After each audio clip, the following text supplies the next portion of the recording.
for joining us today. We wanted to go ahead and get started because of the incidents that occurred this past weekend, some tragedy that happened. We want to hold a moment of silence. I think it's important for times like this to understand while we can't control any of these things that have gone on, the work that we do has a great influence on it. So if we could just have a 30-second moment of silence, please.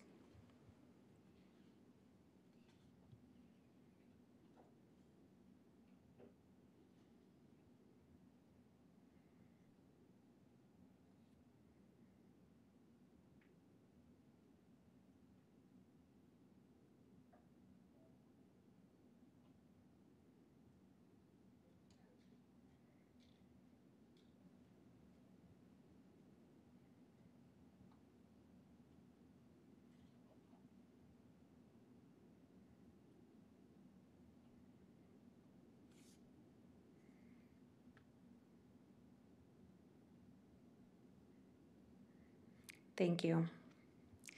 Okay, I'm Rebecca Ozuna. I'm a special education teacher in a Head Start Center in San Antonio, Texas.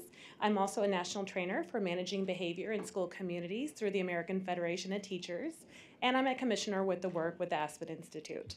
A quick note about those that are joining us virtually. So welcome to all those, everybody in the room, and then we are streaming this. There are even several viewing parties happening right now. Yeah, some people tuning in. So before we get started, a quick word about the commission. So we united together, and our whole goal is to just bring leaders and include everybody in the work that the social and emotional skills have to happen with the academic base, right? They're kind of one and the same.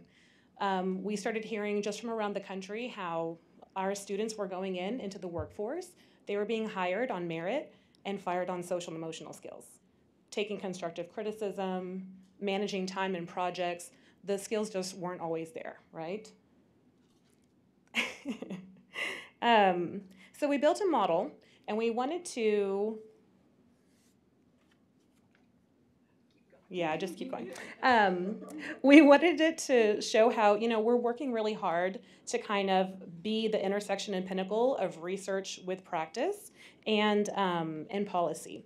And so different leaders have gotten together, and the one for today, building partnerships of support of where, when, and how learning happens, was a collaborative effort between youth development and then Commissioner Karen Pittman, who will come up in just a bit.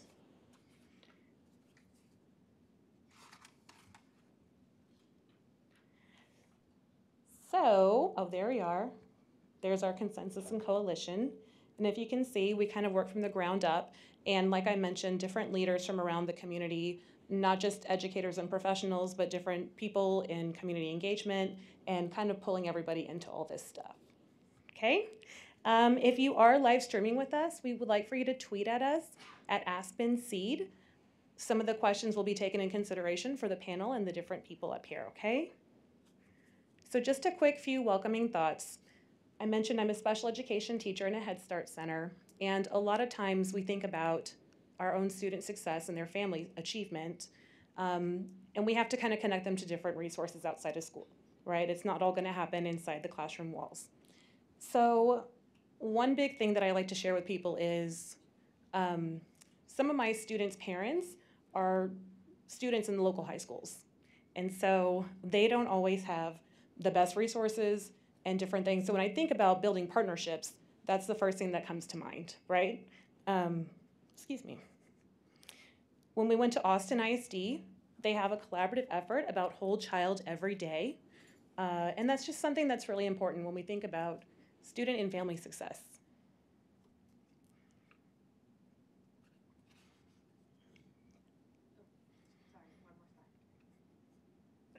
Okay, so I'm going to bring up Karen Pittman, CEO for the Forum for Youth Investment, a partner in this work, co-chair for the work that's coming out today. Karen, you want to come on up?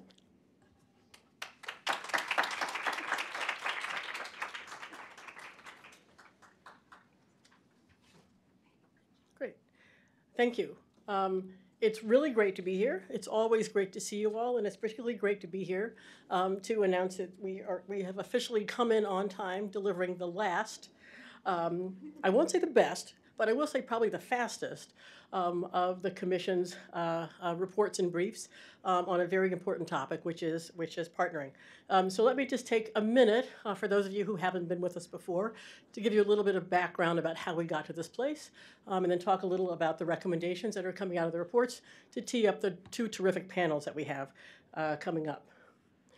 So we started very quickly in the first meeting that we had in November a year ago, not this past one, 2 years ago almost, right? November 2 years ago. At the first commission meeting, it became very clear when talking about what the vision was that we needed to expand the view and have a larger conversation about not just K-12 schools, but about the education ecosystem.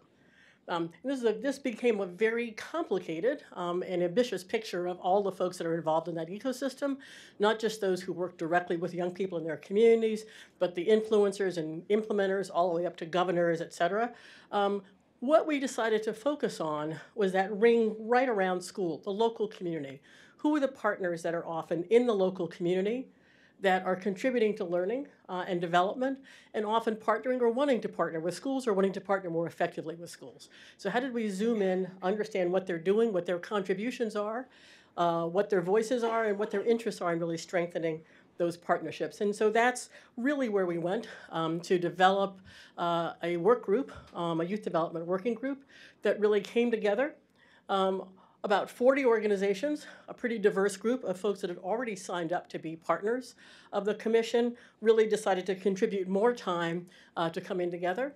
We came together as a full group in June and have met in person and virtually since then to do two things. First, to really make sure that we were reading the recommendations that were coming out of the official work groups, of the official committees of the commission on research, on policy and practice, to make sure that those recommendations, as they were going through their processes, really reflected our experiences and our comments. And then the second thing, if that wasn't enough, was to really say, we also want to have one of those reports on the table out there. We want to make sure people understand what it is that this broad set of groups that we're calling youth development organizations do, how they work with young peoples and families, and how they work with schools, and what our recommendations are about how we could actually work together better in partnership. And so that led to both the creation of the work group and the decision to actually push forward on a very tight timeline between July and October to create the report that you have in your hands today. So before I go on to tell you what's in the report, let me thank the people who helped you get the report in your hands. First of all, the working group was an incredibly engaged group, and that had its upsides. They were incredibly engaged, and it had its downsides, which meant lots of comments and feedback came in. And I have to personally thank Priscilla Little for being the person who received all of those comments and feedback, both on the recommendations and then on the various iterations of what became this paper. While I'm always one to write, I'm not always the one to synthesize. And so Priscilla really took on that job and did a wonderful job. She was helped ably by two other folks at the forum. Marita Irby, who's the co-founder of the forum and is here, really came in to help us think about the recommendations and look at those perspectives and bring in some broader advice. And then Alex Saleo took on the task of really looking at all the examples that were sent in. We encouraged all of our the work group members to send in examples of what these recommendations look like when they were implemented. And Alex coordinated all of that, made them all read into English, and so in addition to releasing the report, there's also a virtual report that you can get to that has those examples organized. So this was quite a feat to have happen over the course of a couple of months. One of the things that we relied on and were delighted to see come out was that at the same time we were pushing forward on creating this report about where and when learning happens, the commission, through its collaborative process of bringing together all kinds of voices, was responding to our collective cry for a picture of how learning happens. So we tried to go pictureless for a long time and just talk about social, emotional, and academic development. And some of us said, if we just say that phrase one more time, we're going to kill each other. We have to actually explain to people what we're talking about. Some of us may have actively tried to kill each other, but we won't talk about that. And while the text is small, what is really galvanizing contribution and accomplishment is that really looking at all the various frames out there, the commission really came back to acknowledge that we're talking about a set of skills and competencies that nest from those basic emotional competencies and behaviors that young people have to have. We often say at the forum, those are what you have to be able to stay in the room, to the kind of social competencies you have to be able to fully participate in what's going on in whatever environment you are, to those higher order thinking skills, cognitive skills, competencies that really let you eventually lead and make choices and really contribute fully in the room and in your community. So we've created a picture that looked at those.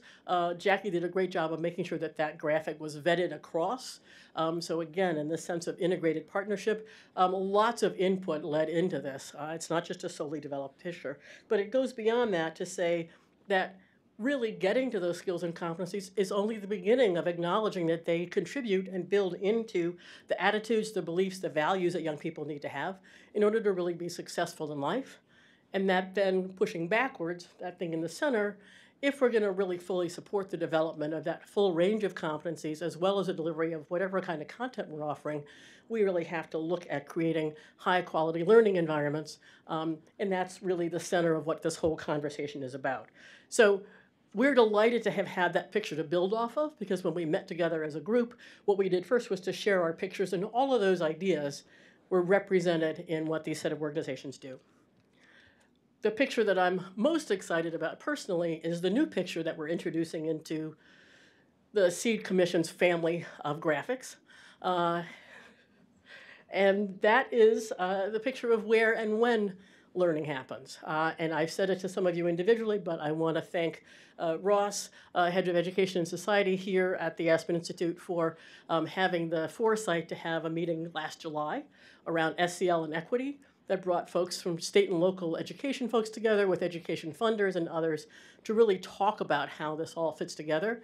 And in that conversation, it became clear that just talking about school and community, or just talking about in school and out of school, or in school and after school, the language was too blunt to really help us understand what those specific settings are where learning happens, and how we can really better assess and support the balance of the integration of opportunities for social, emotional, and academic or content development all in the same place. And so with that, we really began a conversation first with that group of educators in July, and then brought into the Youth Development Working Group a picture that has now been sort of curated into this picture of where and when learning happens. And there are three things that we should understand about it, because pictures often do replace 1,000 words, but this one could use a couple of more up on the screen to go along with it. The first is that learning happens in lots of places. It happens in the home, it happens in school, it happens in community, and it happens with peers. And learning really is both intentional, explicit learning of SEL. It's sort of it's embedded in what you're doing. And we're also just talking about what in school we call climate and culture, but the opportunity to actually practice the skills that you have in a setting. So whether somebody's talking to you about them or not, you're getting an opportunity to demonstrate those skills for good or bad, or you're experiencing other people demonstrating their skills. So that happens all the time. When you look down those rings, what we did based on the conversations that started last July was really start to pull out where are the places, specifically from a young person's perspective, that learning happens. How do you deconstruct school into both those core academic courses, your elective courses if you're in middle school or high school, your extracurricular things that may be offered by school or offered at the school building, those things that happen informally in the school day that can be quite either useful or detrimental to how you're experiencing the climate, the culture, and how you're getting to use your social skills, your cognitive skills, your emotional skills, the playground, the cafeteria, the bathrooms, the libraries, the counselor's office, those other spaces where learning often happens. So that was an important piece of being able to define that and begin to ask questions about what's happening there. That also broadened the question of what adults are there. It pushed us to broaden the conversation beyond just saying teachers to asking who are the other adults in the building who need to be involved in this. And some of those adults are paid by the schools, and some of those adults are folks who are coming from community organizations. Some of those adults are families who are volunteering. Some of those adults are peers from high school who are coming down into the middle school or the elementary school.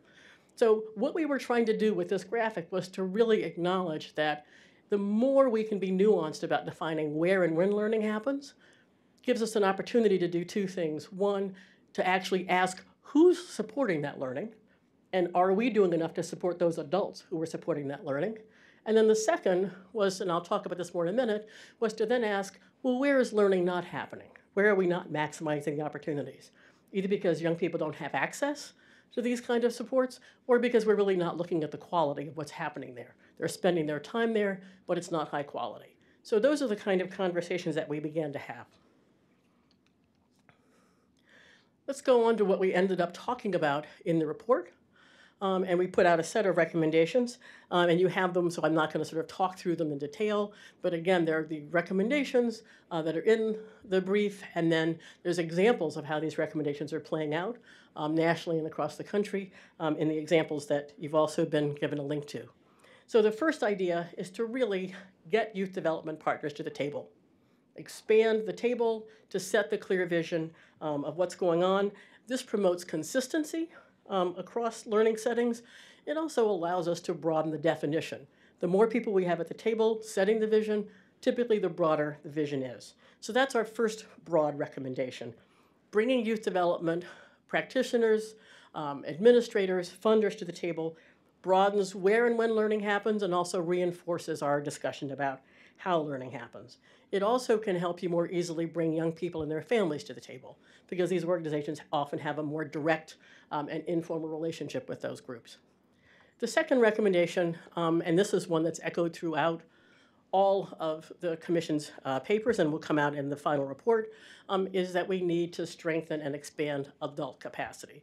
The one thing that we learned from the science of learning is learning is social and emotional, and that means that how we're creating the environments where young people learn and how we're helping the adults create and support those environments is critically important. So we can't just tell adults who haven't been trained and supported to do this work to just make more time for it. We also have to provide the supports. So we need education partners to partner with the youth development sector, not to just think about offering training, but to actually also examine the content that they have, to look at the professional expertise that they have in that experience and figure out how we can learn together. The youth development sector has invested a lot in figuring out how to train adults, whether they're volunteers, they're professionals, how to train them across a variety of settings, to do a variety of things, and there's a lot of expertise that we can bring out there. We also, in bringing these partners to the table, push us to broaden that definition of who we're training, to go beyond the focus just on classroom teachers, to ask about all the adults and how we can get them involved. And again, youth development organizations often have experience in working with a more diverse group of adults and getting them trained. The third recommendation is to create and support engaging learning settings throughout the day and the year. And obviously, for that one, the problem and the opportunity is that as we look at and broaden this definition of learning settings, we need to move up beyond talking about individual training for adults and for staff to think about how we're actually building and improving systems. How are we really getting to quality in all the places where young people spend their time? The idea of continuous improvement and investing in continuous improvement is one that the youth development sector has relied on, primarily because the organizations in that sector are participating voluntarily. So high stakes, sort of high pressure ways to improve are not the way to go there, but we've had great success in coming up with opportunities to really provide incentives for training, for support, and for assessment. So that idea that we can assess how well we're doing, we can make plans to improve, and we can actually come back and see if we improved has gone a long way, and we would like to bring that in and share it with the education system, which we understand has many more constraints from an accountability perspective, but there's still some opportunities for creative solutions there. So being able to look at training materials, being able to think about how we're using data and research to back up our shared vision, and then really thinking more at a system level than a transactional level about how we can really train and use our training and assessment resources together. The next one is really talking about providing systems and supports to maintain partnerships. And again, everyone who's been in a partnership knows we can all commit to a partnership, but if someone actually isn't staffing and managing that partnership, and if the person who's doing it hasn't been hired to do an extremely complex job and doesn't have the skills to do that, we don't get very far. So the idea of being able to communicate across these diverse systems is critical, and we have to really make sure that we've got opportunities coordinated to access information, to coordinate people, to coordinate data, to coordinate processes, and then eventually perhaps to coordinate resources, but the others really come first. This is really talking about how do we coordinate the things we can easily access and bring into the place, into our programs. The next and final recommendation that we come up with is that big one about resources. How do we leverage resources efficiently and equitably? And here, the argument that we want to make and reinforce is that while we're talking about partnering with schools, young people show up or are supposed to show up in school. We can then talk about assessing the quality of all those environments now that we've named them more specifically, but young people are there in the building for the most part.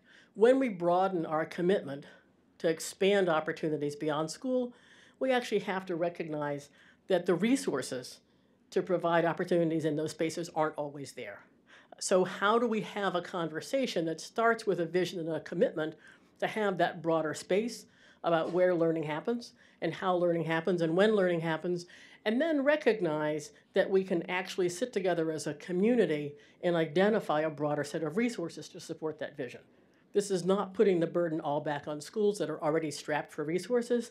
This is not a ploy to come in and bring more people in to take dollars away from schools. This is an acknowledgement, and I know this personally from running the President's Crime Prevention Council a couple decades ago, that there are multiple resources and communities that can support the things that in turn support social and emotional learning in the places where kids spend their time. But those dollars are very fragmented, and the more we think about and have a cohesive vision and plan, the more we can tap them.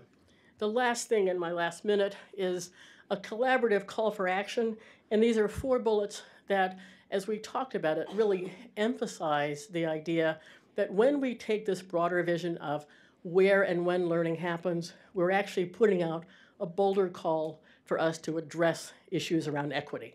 Because the bigger the picture we paint about where and when learning happens, the more we recognize that it doesn't happen equally for all young people. So it gives us a chance to broaden the community's vision about how learning happens and when and where, and then understand the huge differences that there are in opportunities. It gives us a chance to ensure that families, students, schools, and community partners, as well as policymakers, have more transparent data about where students are participating and how they're feeling about the kinds of things they're participating in, and then it gives us a chance, if not an obligation, to do something with that information. It gives us a chance to increase young people's access and participation in a rich array of high-quality resources year-round, and then really fill in those gaps once we identify them and have partners to fill those gaps. And then finally, it gives us an opportunity, as I said, to find and, if necessary, generate the dollars needed to really address a coherent vision to make sure that young people have maximum opportunities to do high-quality learning, to develop their social, emotional, cognitive, academic skills, as well as develop skills and mastery in any other content area that meets their interests and their passion so that they can be effective members of their communities and contributors. That's what we wanted to tell you in our report. So we're glad that you're here to do this with us, and I'm going to hand it back to Rebecca.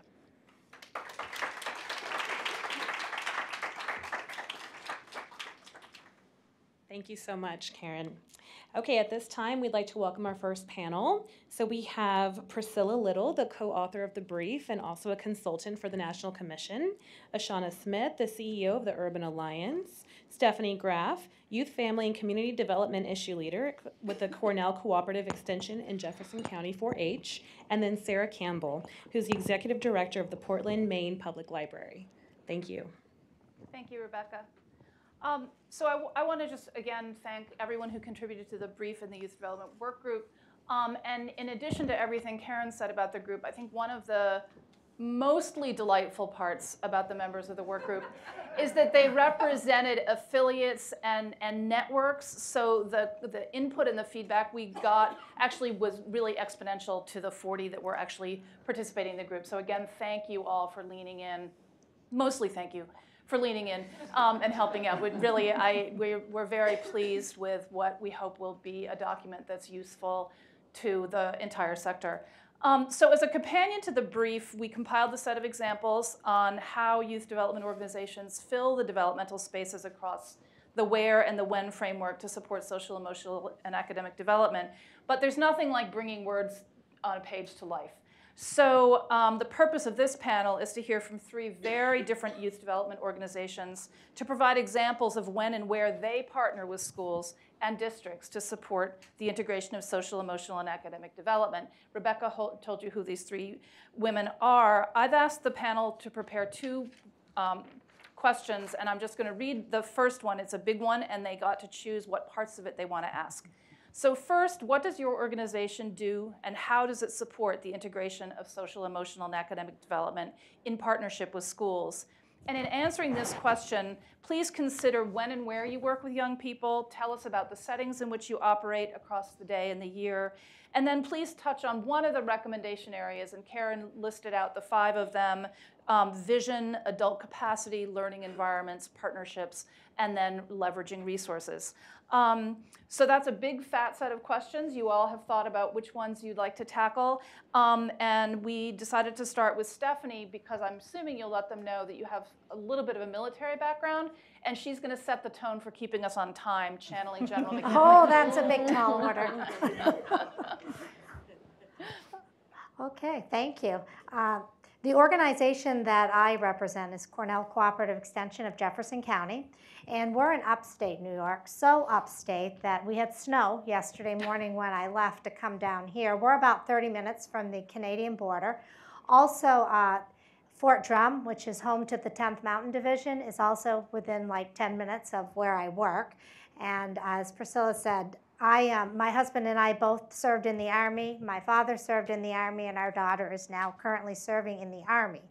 And so I have a pretty close affiliation with the military. And Fort Drum is set up a little differently than some military installations. They do not have any schools on the installation. All the military children are living out in our community, and we are serving them in our 4-H after-school program. Some of the schools that we're in, the buildings might be as high as 65% military children.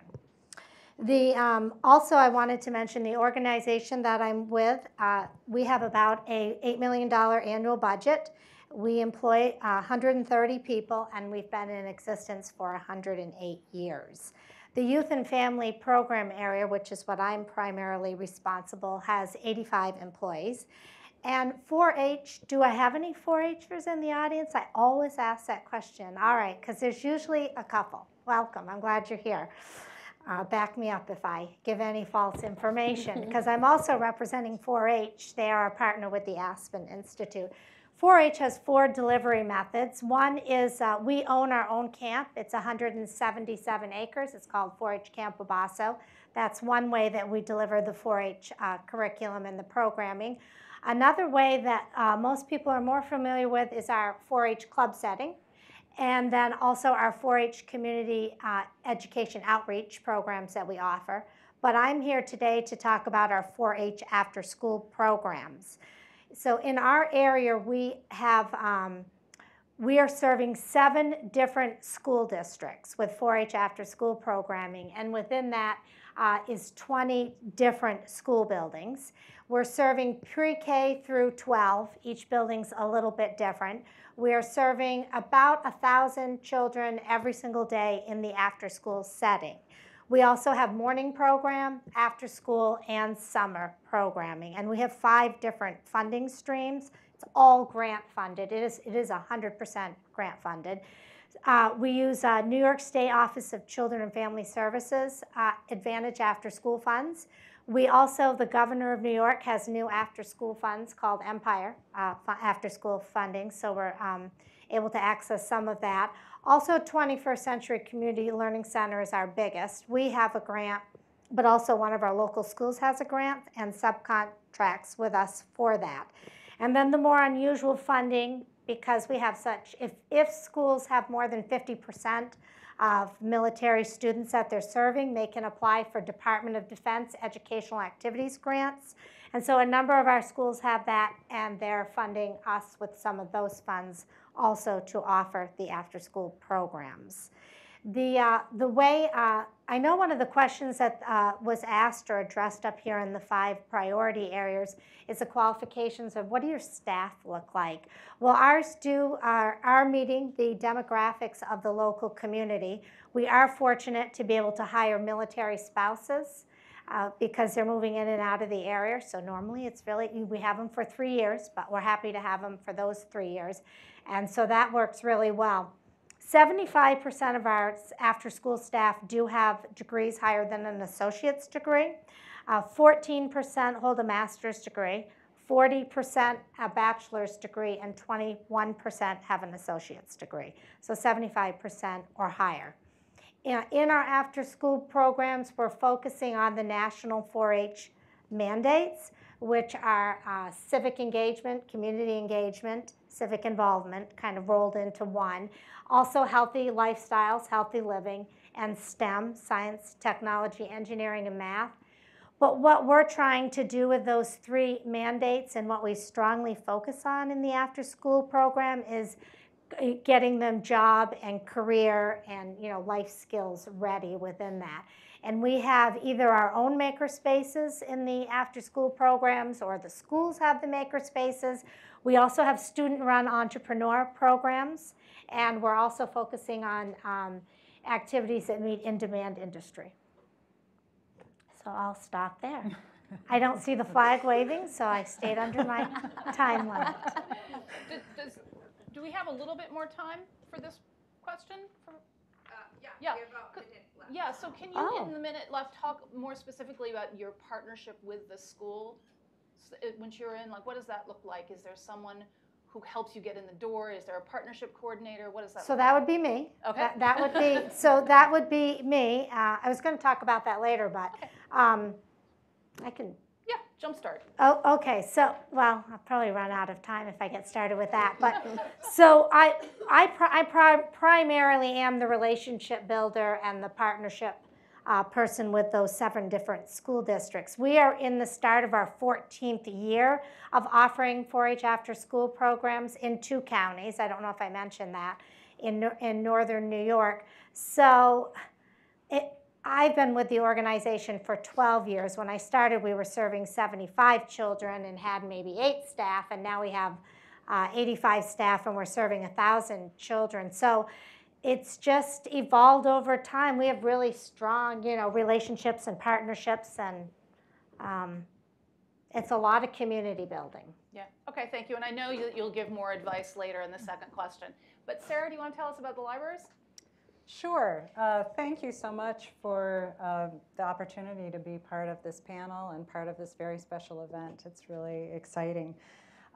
It's my pleasure to have the opportunity to share a little bit of the goodness of public libraries in general, but also I'll share some specific examples in our community.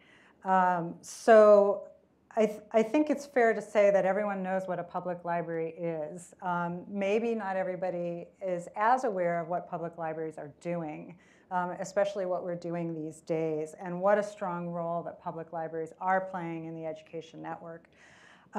So I am from Portland, Maine, and you may know that Maine is officially the whitest state in the nation and the oldest state in the nation, but Portland looks a little bit different than that. We're 55% free and reduced lunch in our schools. In our schools, high 30% of our students speak a language other than English in their home. We have 60 languages represented in our school.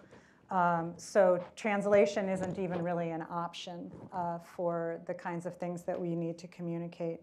And so we are very involved as a big, urban, small city. And then Maine in general is a very rural state. So we also, our library plays a strong role in trying to help create models for some of the smaller libraries in the state, some of the rural libraries in the state to use. So the libraries, public libraries are community anchors and have been for many, many decades. But more recently, we are very proactive institutions with a lot more sophisticated approaches to build partnerships with other organizations in the community and to play a very strong role in the education network. I would say that we're sort of known for our work in literacy, but we're really making a point of showing our work in building fluencies around health, around digital literacy, around financial literacy and civic literacy and cultural literacy. And all of those are part of what libraries are framing our work to accomplish. Specifically in the education arena, we are working in partnership, strong partnership with the school system. Some of that has developed fairly recently, but we also are really the home base for homeschoolers. And we're working very closely with other alternative education institutions, even if we're not exactly partnering on a program, which we basically have a partner for every program that we offer. But we would be a program that they would bring their students to. So we have groups that are coming from schools that are schools for teens, alternative high school, all the way through, of course, to younger families where the kids are preschool. We have a very strong emphasis on early literacy. Libraries believe in starting early, whether it's a new trend for adults or whether it's early literacy, and trying to be the place where exploration and discovery can happen around that. So we have a very strong effect on early literacy practice. With public libraries, I think one of our realizations recently is about how important our shared public space is.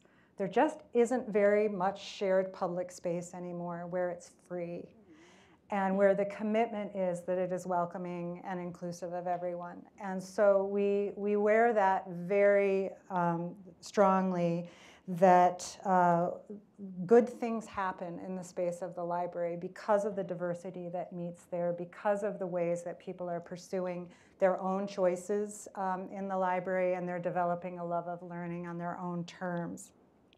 Of course, we have a lot of books, but we, in our library system, which is, again, fairly small, we're offering about 1,000 programs a year, and I would say that at least half of those are for our younger users. But we're really a natural partner for that out-of-school network, both because we believe in choice and discovery. We have positive adult interactions for young people, positive peer interactions for young people, and we're really focused on family literacy as well to try to strengthen the family's role. So in our community, we're part of 2 large collective impact initiatives, as well as some very targeted projects that we're doing with the schools that I can talk about when I have more time. So we'll leave it at that. Thank you. Shauna? Hi, good afternoon. Thank you for having me with an organization called Urban Alliance. And so what we do, what our core program is a 9-month paid year-round internship for economically disadvantaged high school seniors. We were founded 22 years ago here in Washington, D.C., and serve several communities now. But when we were founded because of a young woman who, when they said to her, what is it that you need to really make this, your school day experience better? She said, if you want to know what I need a job. I need a job. And so right there, you sort of get that sort of hunger represented by her. And I think, and later on, she said, and I have 6 other friends who need jobs, and so we were sent on a quest and a course to find jobs for those first 6. But right there was that hunger of her saying, I want a way to be able to every day sort of learn what's going on outside of the classroom, kind of put into practice what's happening here in a real world kind of way. So sort of a hunger, a natural yearning for how do I take the non-academic stuff, or how do I get that stuff into my sort of suite or my sort of set of skills. So one of the things that our model does is before you can access the internship, which we find for the young people in which there is a fee, the young people have to go through a 6-week unpaid boot camp, and it's focused on socio-emotional learning or soft skills or power skills or whatever you want to call them. But it's sort of how do you talk about problem solving and critical thinking and eye contact and shaking a hand and asking that tough question or asking enough questions or the right kinds of questions. How do I de-escalate in a conflict? They are able to practice all of these things every single day in our model. So they're going to school during the day and then they're leaving 1:30, 2 o'clock, so our model requires a half-day schedule. And then they're going to work for 3 hours a day, every day, Monday through Thursday through the school year, and then 32 hours in the summer. And so they're being able to go back and forth. They're sort of switching between the academic space, and then they're being able to put that into practice, and they're being able to pile on more soft skills every single day. The adults in our model, there are 2 main adults. There is the Urban Alliance Program Coordinator, often of whom is a former teacher or someone who's been in the classroom who, and if not, has youth development background and training so they understand how to meet young people where they are. And you pair that with a job site supervisor, which we call a mentor because we train them as such. So we are working with adults in the workplace to try to get them to understand, who our young people are, where they're coming from, what their backgrounds are, but also how to help them navigate the workplace. And so skipping a little bit to part of the question, which is about some of the barriers we face in the partnership, lots of times we are working with adults, some of whom may have never worked with young people before, or worked with young people of color, or young people coming with the kinds of backgrounds that ours come with. And so we have to sort of help them navigate that, but then also set up the expectation that they're going to knock this out of the park, don't worry. But they just may need a little bit of help getting there. And I think our story overall is, for us, we just open the door a little bit and the young people just kind of go right through. And this sort of job-school pairing really helps them sort of be able to practice a number of a number of skills that they don't get to practice traditionally in the academic settings. So I talked a little bit about where and when. Again, it's after school, so it's interesting. We don't actually call ourselves, like I wouldn't say that Urban Alliance is an after-school program or an out-of-school time program, but we are in sort of a way because this is happening in those critical, very, very important after-school hours where they're going every day to and from their job sites. So we sort of traverse that world as well. Yeah, I think I got it all. Did you want me to add anything? We'll go to our second question and we'll add more. Thank you. So I think what you said is really helpful as we think about bringing forth this notion of where and when, that you now see yourself, you can see yourself in that picture maybe in a way you didn't, and it just means more people are included in that picture now, and I think that's really helpful. So I'm glad that you are feeling a little bit more part of it. Yeah. So we've heard from a large youth-serving organization, a public agency, a nonprofit working in workforce, 3 very different ways of going about supporting young people and partnership. And now I really want to zoom in on the partnership piece and just ask you each to reflect on partnerships and what lessons have you learned about what makes partnerships successful and sustainable. You said 12 years, 14 years, you've all been doing this for a while. And Ashana, you decided you'd take that one first. Yeah, sure, I'll take a stab at that. So Urban Alliance, again, we've been around for 22 years, and then we began to expand or try to bring the model to other communities so that we could meet the large need that there is to make sure that young people who graduate high school are not sort of disconnected or post-high school, and that's really what we see ourselves as, sort of that preventative medicine, that they're going to be able to, post-high school, get into the workplace, and or school, or do a combination of both, but we want them connected. We want them in a family-sustaining wage kind of job, et cetera. But we started expanding our model, so we are now also in Baltimore, Northern Virginia, Chicago, and we just launched Detroit on Friday. So it is official. We are now 5 cities, and I think the thing for us with partnerships, so we offer this to the schools free of charge. We don't There are no fees involved for the schools. The model is really, the funding model is based off of employers paying a fee for the interns, and we use part of that fee for the wage of the student, and the rest pays for hours, staff training, and other programmatic costs. So we go to the schools and say, hey, if you have students who fit into the schedule, who are under-resourced and really would like something like this, then this is free to you. As far as monetary obligation, we do, of course, want them to have skin in the game as far as helping us to identify the students and, most importantly, to support them. So you want to be able to wrap the school is supporting them, the worksite is supporting them, and Urban Alliance is supporting them. So that senior year, they're getting several caring adults who are shepherding them, coaching them, both in school and out of school in this partnership kind of a way.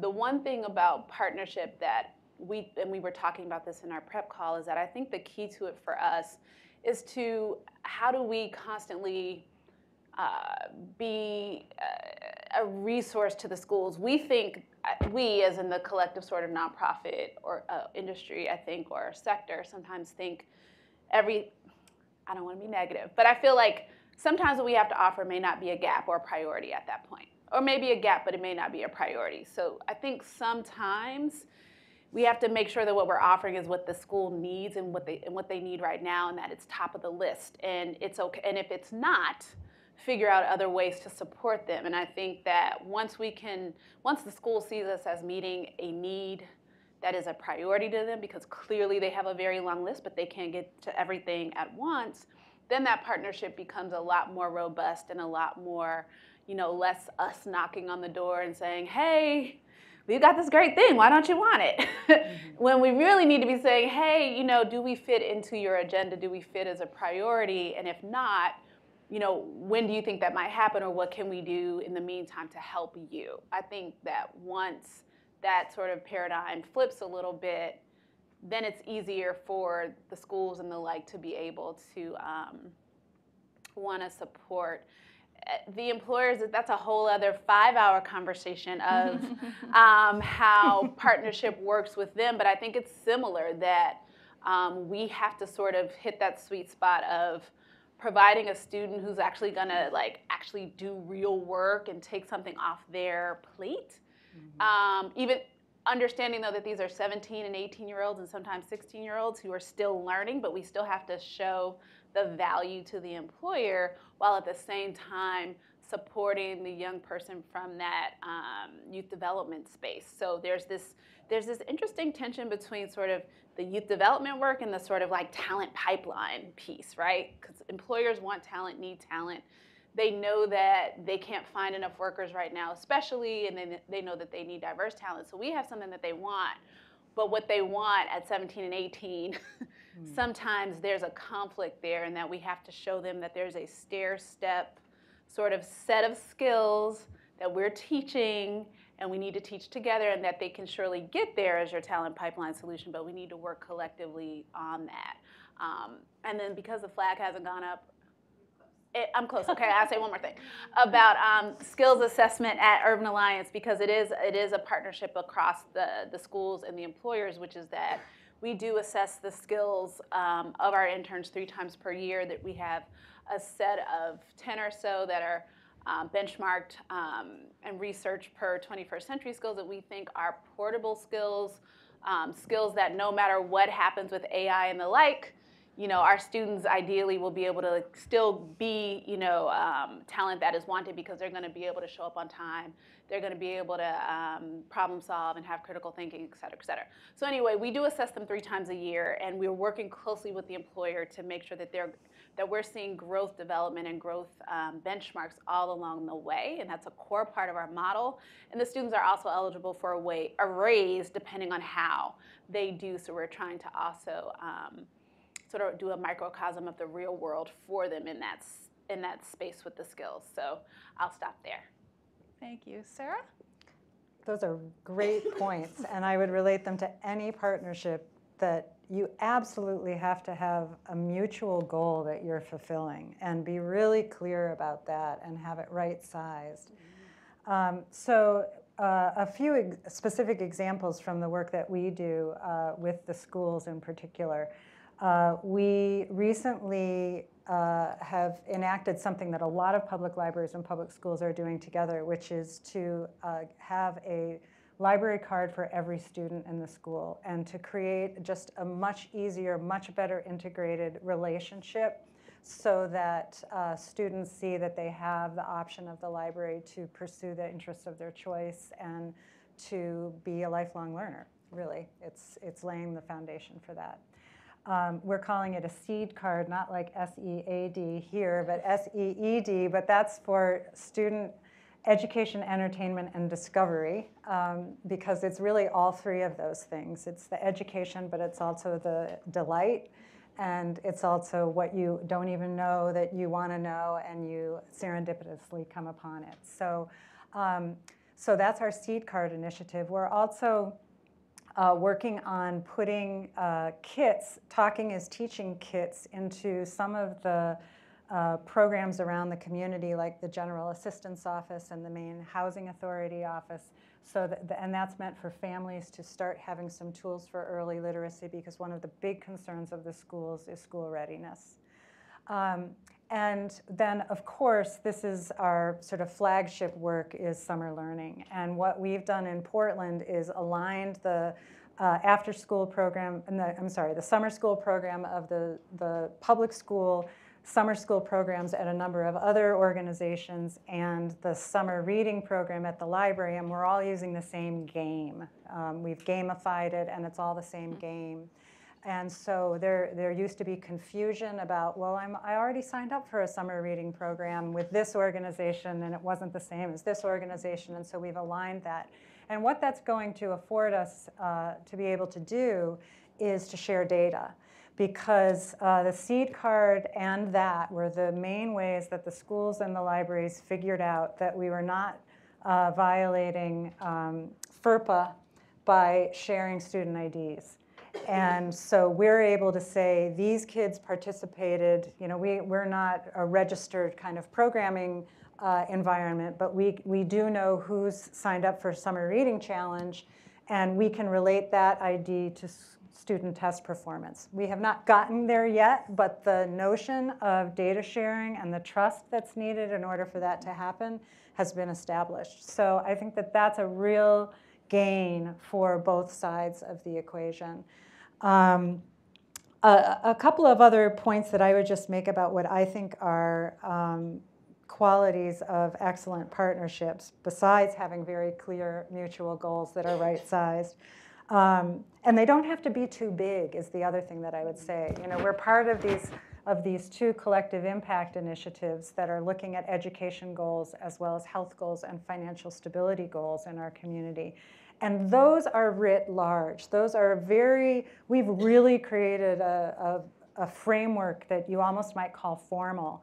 It doesn't need to be that formal all the time. You can still find a mutual goal, and so that's where some of the other initiatives that we've done with the schools, we're just targeting something that's smaller, and that's okay too, because that's the building block for the trust.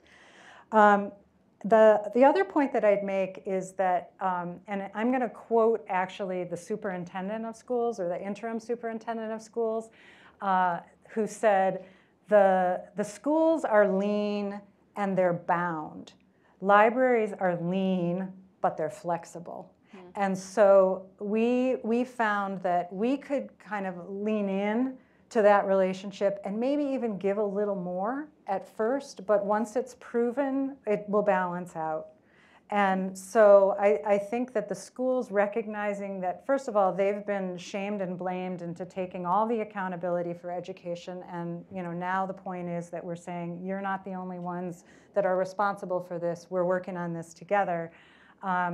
And so we can also, flex into what is needed for the schools and then figure out how it's going to be institutionalized a little bit later. So just to reiterate my other point, data sharing can happen with the schools. So there are lots of models, and I'm happy to share what I know about. Urban Libraries Council is happy to share what they know about. There are some really great examples where those barriers have been broken down. Thank you very much. Step? I don't think I can say too much more after. I would say and share a lot of what these two ladies just said. I would just maybe touch on, well, I can tie right into data sharing. So we're required with our funding streams to have an outside evaluator come in and look at our programs. This also ties in a little the data sharing, and also something that you said early on, is that so let's take the 2017-2018 school year, which would have been our last full academic year. Our outside evaluators were able to show that students needing, out of the students in our after-school programs that needed to improve, 63% of them improved in the ELA and their reading scores, and 70% improved in their math scores. So that's remarkable. I don't know how many of you are in youth-serving organizations with after-school, but those are pretty big statistics. And we were able to get that because of the data sharing, that all of the schools, all of the families have signed into. So data sharing, it can be done and is done, and successfully. And that makes us, goes back to something that you said earlier, indispensable. So that makes us indispensable to the schools, because when we're able to show that kind of data and that kind of statistics, guess what? They want us there. They want 4-H after school when we're getting those kind of statistics. The other piece that hasn't been touched on yet that I think I could add something to that wouldn't be repetitive to what these two have already said is family and student engagement is critical. So we knew the 21st Century Funds were coming out, right? We all knew. And so we knew 6 months out, that grant's going to be coming out, that grant's going to be coming out. So I pulled all these schools together. We decided that we would be most competitive if we applied as a consortium. So 6 out of our 7 schools are actually on New York State's high need rural list for the state of New York, and that is due to poverty levels and academic achievement levels. Not only did we pull in the administrators 6 months out, but we pulled in the families and we pulled in the students. We did individual surveys by school of what they wanted and what they needed. We had response rates at most of the schools of over 50% of the population. And we also did some small, what would I call them, focus groups in the schools to see what the families and the students needed. We also continue to engage the families and students. We have advisory councils at every single, not school building, but district. And we have parents and students on those advisory councils. Great, thank you. And because our panelists did such a great job keeping to time, we have about 10 minutes to open this up to either questions for the panelists, or if you would like to share a story you have about the way you work with a school or a district to support social emotional academic development, we'd love to hear it. Comments from the group? If not, I'm going to continue to pepper these guys with questions. Yes. Hi, Lindsay.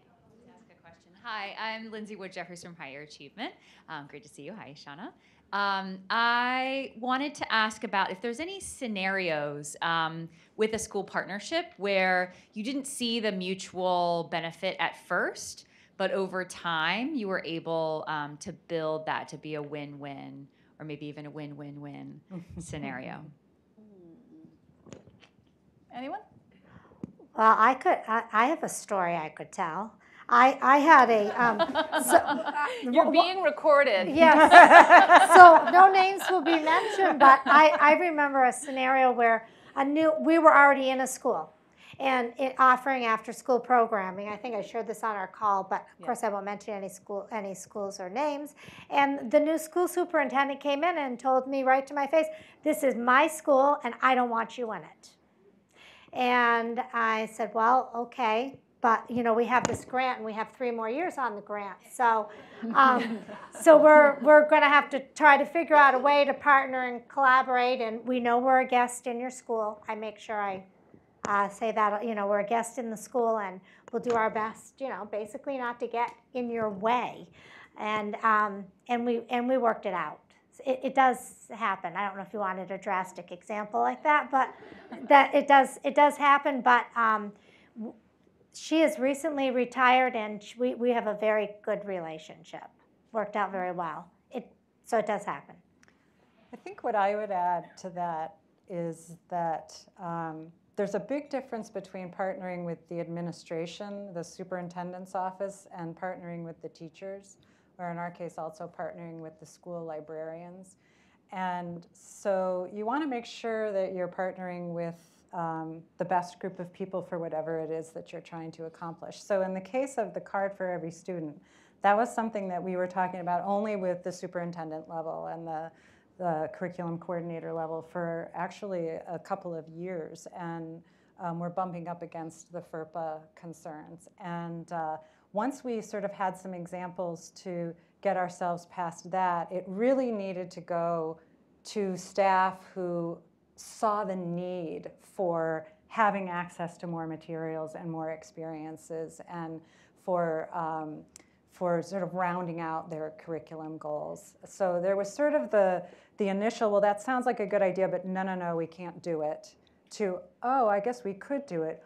Oh, I think that would actually be a good idea, to the people who would be the ones making the actual connections, saying, oh, I get it, and oh yeah, that is actually building on what I'm trying to accomplish with my students. So it's a path. Thank you. Other questions from the audience? Well, I'd like to circle back and not to steal the thunder of the next panel, because I know you're going to talk about data. But one of the calls for collaborative action, too, really, are around the importance of being able to get good data on where kids are spending their time, to know where they're not spending it and where they should be and what kind of experiences. So you talked a little bit about the library and your data sharing. And you talked a little bit, are you, all three of you, are you tracking where the young people who are in your program are when they're not with you? Like, is there any effort underway to sort of get a more comprehensive picture about where young people are spending their time? If you had that information, what would you do with it? Well, from the library perspective, I would say that we're always trying to go where people are. So the only thing that I can offer to that is that anecdotally, I spent some time in our teen library and I asked them a few questions, including what do you think is different about the library from the other places that you hang out, and got some wonderful comments on that actually didn't reveal a lot about where else they are, but it did reveal what makes the library seem unique. So I think that's what I would glean from it, is more about what is it that we offer that no one else can offer or is offering, so that I can put more emphasis there. Yeah, I think for us it's a little bit different because we are, the only limitation we have on the model are the numbers of employers who will take students in the internship. And so we're begging them. So we don't always, so we're not at the point where I have so many jobs that I'm like, where are the students, right? So I'm not at that point yet. I mean, we do about 500 to 600 internships across all of our cities. I would love, if we could do thousands. And so we are not having that challenge yet. But I think going back to Lindsay's question, I was going to chime in, but I didn't. I think we've had different instances where it's not so much that at the start people say, hey, this isn't what we want, but I think over time things evolve. And maybe a school decides, well, maybe in a good way they've learned from you, and now they want to run their own kind of internship program, or they want to do some things on their own, and you start to maybe feel as if your services aren't needed like they used to be. And so I think we've experienced some of those instances as workplace learning and workforce preparation and early workforce experience has become more and more in the marketplace and on the radar, that schools are starting to figure that out and want to do that. And so I think the answer for us, just what we've tried to do is just like, well, how can we be helpful? We don't need or want the credit. We just want students to get what they deserve. So how can we make a win-win, a mutual partnership opportunity from that space, more than like I have, this many students I have to serve and you have this many you have. So I think that's where we try to get to in the trust aspect of the partnership. So just wanted to chime back in on that, if that's okay. Yeah, I didn't no, mess that's up the great. moderating, did I? So I got the last question sign from Jennifer, which I can give to you, or I can take it myself. So I guess my last question then is for each of you in 30 seconds or so. We've all been talking. You've heard each other speak. What final advice do you have as we move forward with this brief to really get the recommendations going and really get people to think about the where and the when of learning happens? Well, mine would go back to the partnerships and the collaborations and the relationship building. Those are really, really key. And you have to do what you say you're going to do. You have to also do it in a timely and responsive fashion. It can't be 3 or 4 days responding to an email or a phone call or that sort of thing. You've got to be very responsive in those relationships in order for them to have that trust and faith in you that you're going to deliver what you said you were going to. Thank you. Sarah?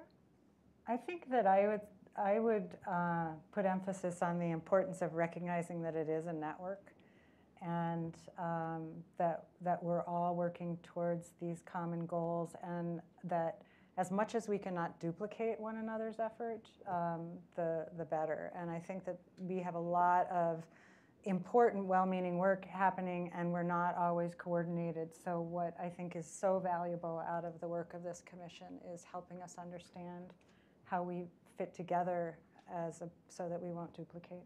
Thank you.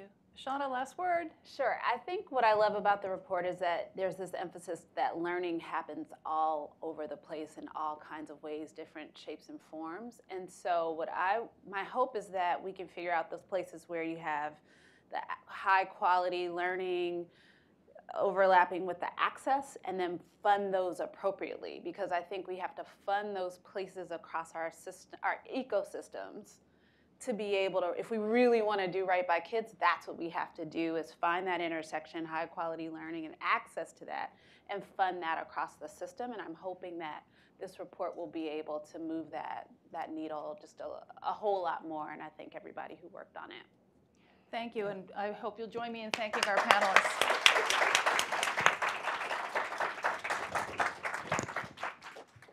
Thank you so much, Priscilla and ladies, for those wonderful examples of partnerships that are happening.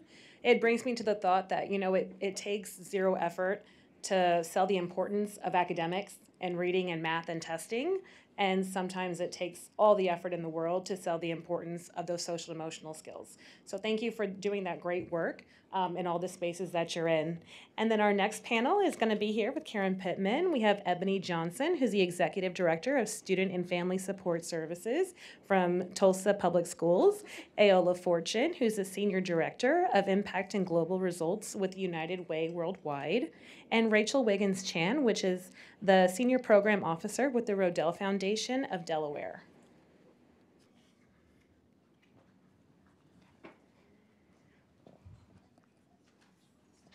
Did he turn it on? What's that? Did you get there? I think he turned it on. Yeah.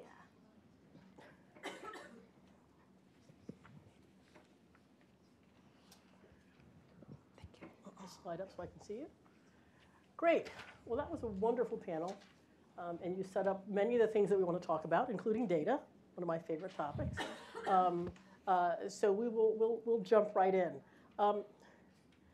What you heard were some really very specific and, at least for me, inspiring examples of how different kinds of entities, libraries, 4-H, a nonprofit really sort of focused on helping build that college and career readiness, how they really can both identify young people, work with families, work and leverage their connections in the communities, and partner with schools to really make all these opportunities more accessible and more efficient. But when we come into communities and we want to ask the question of how do we get there faster? How do we get to scale with this stuff? There are some institutions that are in most communities that we just wanted to tap into to say, talk a little bit about how, when we think about getting these kind of high quality opportunities to more kids faster, talk a little bit about how you do that from where you or your organizations that you represent sit. And when you go into, obviously when you go into any community, there's the school district. We got that. So we're delighted that we have Ebony here, who's really, and I think your title is even Director of Student Engagement and Family. You have a longer title than that, isn't it? Right. All right, so you'll tell us your whole title and what you do, but it involves the family and the students as well. Sure. All these, Rachel, I think your title is still right, just because it's vague. But, you've got Iola here from United Way, and it's rare that you go into a community that doesn't have a United Way, that's really sitting and trying to play that overall, your last words were, who coordinates? Who makes sure we understand what all the resources are in the community and how we can pull them together in a more efficient way? United Ways often take on that role, and in the collective impact language are often playing a backbone support for that kind of coordination effort. And then right there with United Ways are often foundations. Especially place-based foundations like the Rodel Foundation that often come in and say, not only do we want to fund individual programs, that's fine, but we want to really think about how to have a more strategic role in making this coordination happen so we can get there at scale. So we're delighted to have 3 panelists who sort of let us take the same conversation, bump it up a level, and say, how can we get there faster by really thinking across the community or across the state or across the region, across the district, to really identify and coordinate what these resources are. So we're really not doing partnerships one entity at a time, but we're really thinking more globally about partnering. So with that, I think it makes sense to start with, we're all talking about partnering with the schools. Ebony, your more expanded job is presumably helping us partner with the schools. It all falls to you. So what's your role? How does this get started when we think about schools wanting to partner?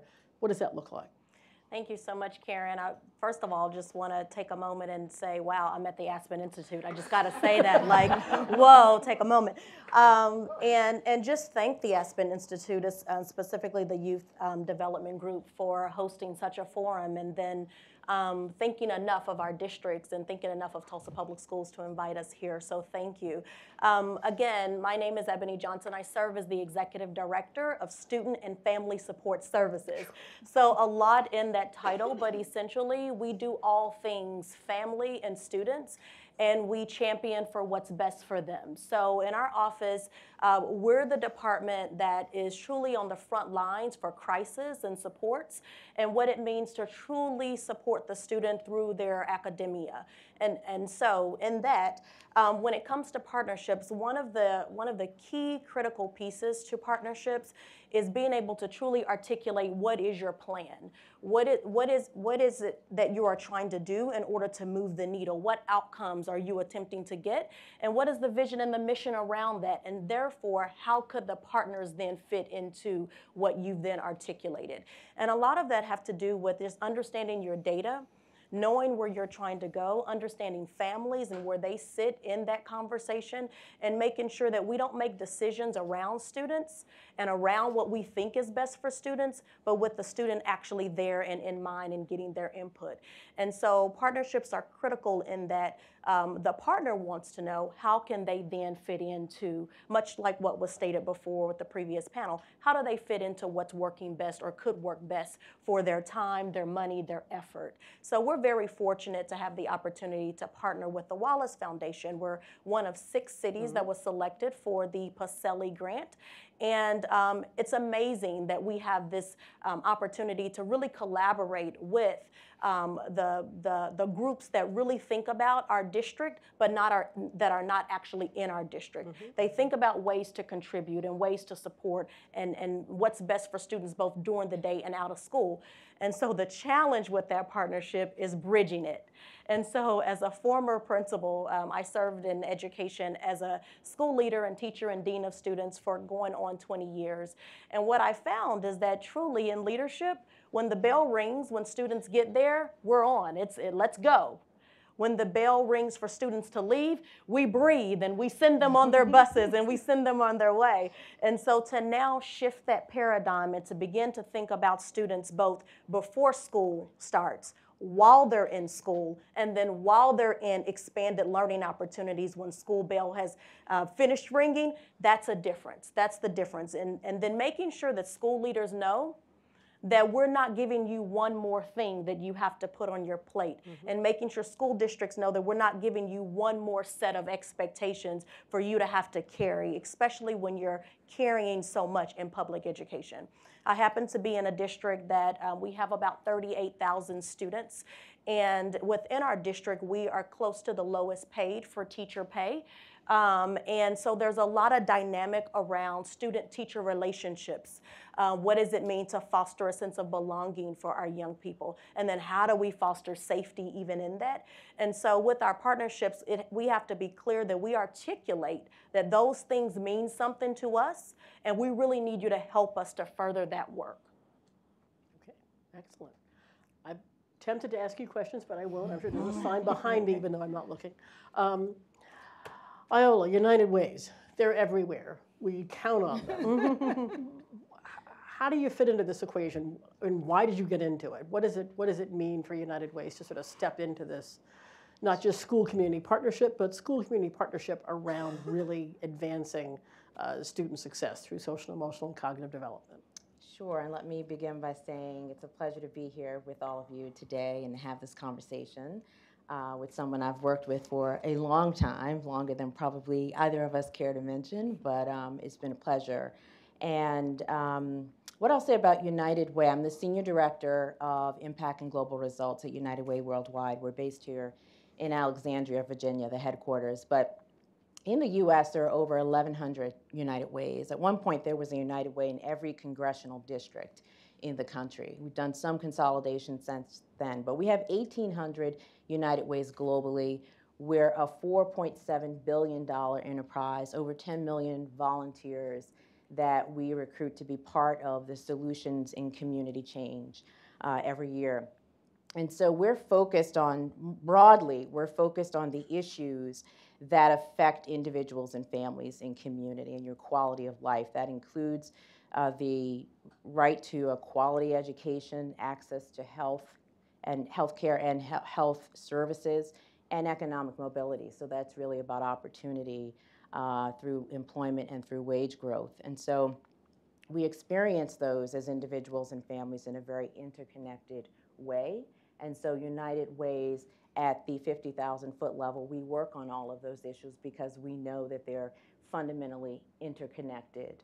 And we think about education, and while we're in this space, we have been in the work of education pretty much since our inception in various ways. So we're about 120 years old. In education, we kind of crystallized that with 2018 goals that were focused on increasing the number of young people that graduated high school to about 87%.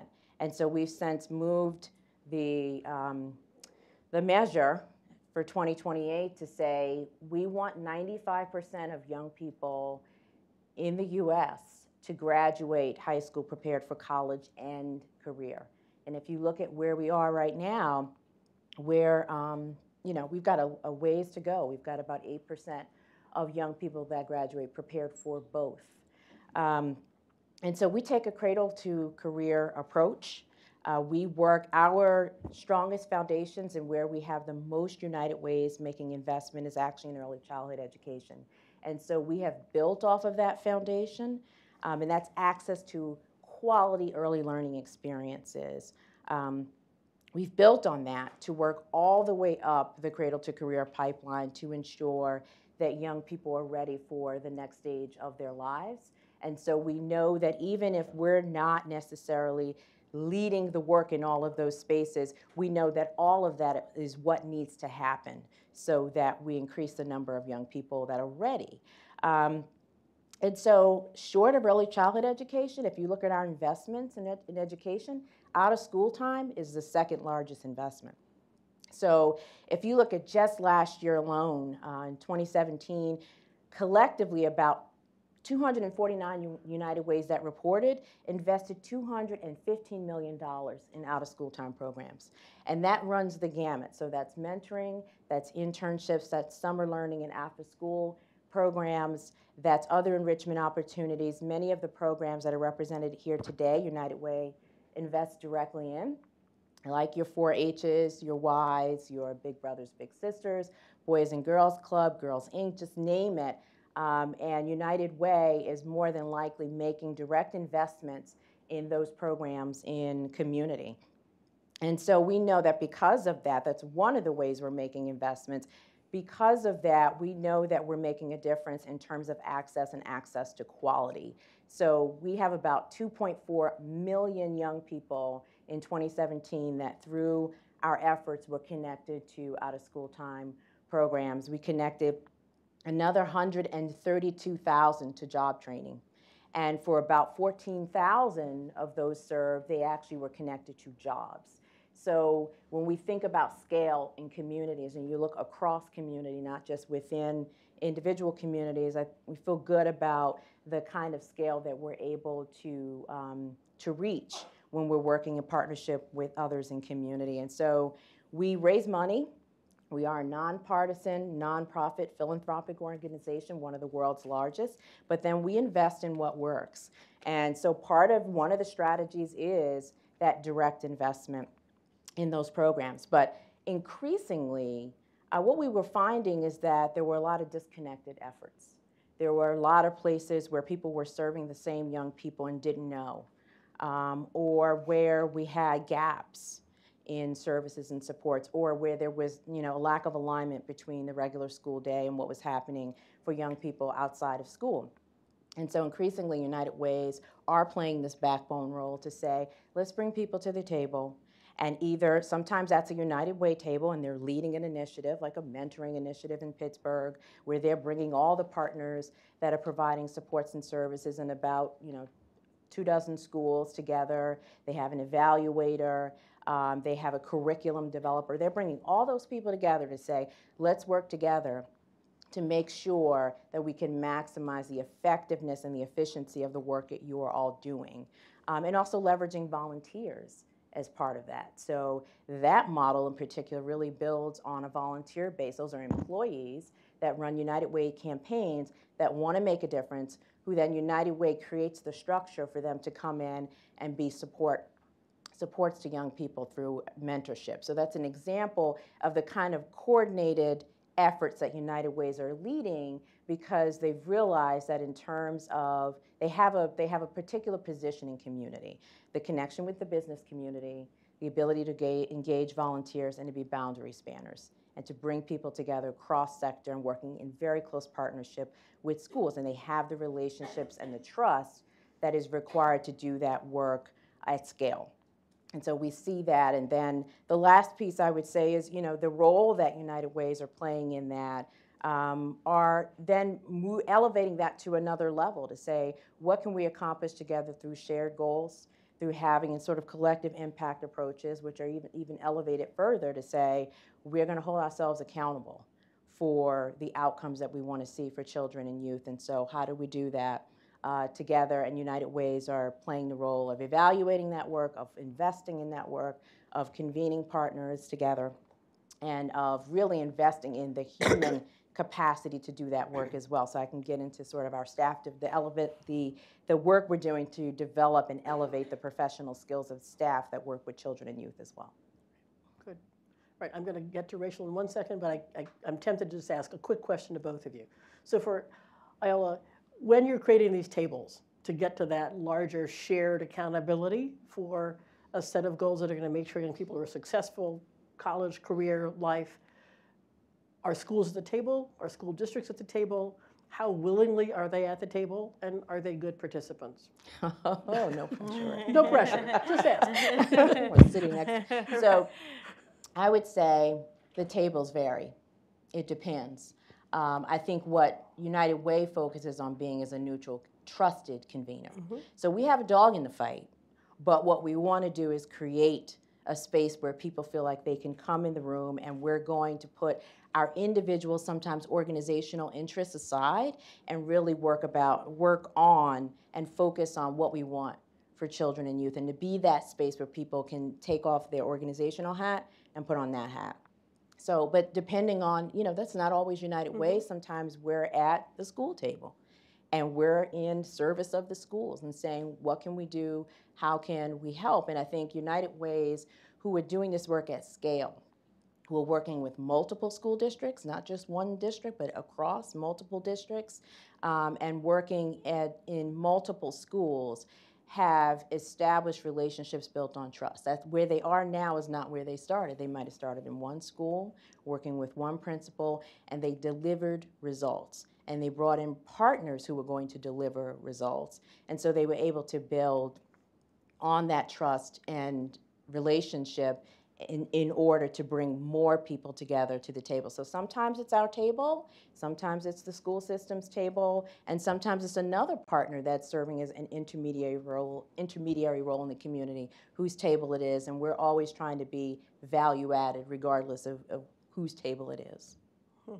I get to flip the question and ask you. You can say good or bad things about Right. things. So that table, and I'm asking that because the first recommendation that we put up was broadening this vision of what we're looking for young people in terms of defining those sort of academic and broader set of competencies, and then defining where and when we think these happen. So when you think about what's happening in Tulsa, is United Way at your table? They are at our table. We have a great relationship with our United Way. Just know that. All right.